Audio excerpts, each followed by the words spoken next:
Tlačani, posluh. Fevdalni gospod je razglasil, da boste poleg desetine, tlake in prima nokte sedaj dolžni vzdrževati še grajsko posest in dvorišče. Pa saj že zdaj delamo 6 dni na teden samo zanj. Sploh nimamo nobenega časa poskrbeti za lastne posesti. Brez ugovarjanja. Če komu kaj ni všeč, bo lahko šel prenavljati še grajsko ječo in vislice. Če boste tako delali z nami, potem boste doživeli kmečki upor.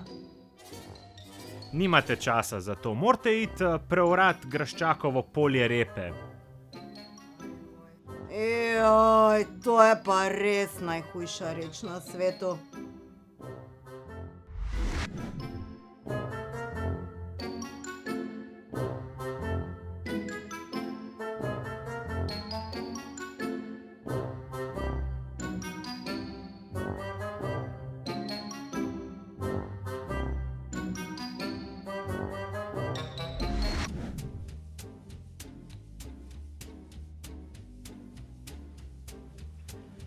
Delavci, posluh. Prišla so nova navodila iz poslovodstva. Dvignili bomo normo, dvignili bomo tudi število delovnih ur na teden in sicer iz 80 na 110. Pa zmanjšali bomo plačo. Pa ne morete tako delati z nami. Če boste tako delali z nami, gremo vsi na stavko in celotna proizvodnja se bo ustavila.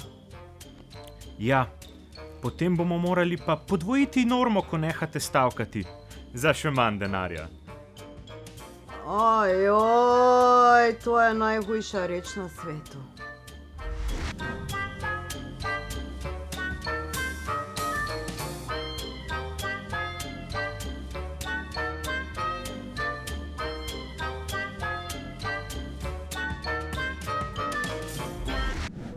Vidim, da ste pravočasno izpolnili vse projekte, ujeli ste vse roke in vaše delo je popolnoma brez napak.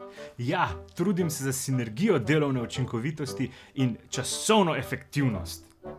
Lepo, lepo. Vidim, da tudi redno beležite znaten višek ur in da vsak dan ostajate dlje v službi.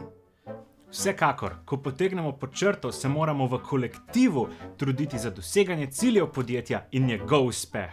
Kot ekipa smo močnejši. Ja, tukaj nimam kaj dodati. Več kot očitno si zaslužite nagrado za vso to prizadevno in trdno delo. In točno vem, kako vas bom nagradila. Napredovanje in še več dela? Ne, z dopustom. Joj, to je pa res najhujša stvar.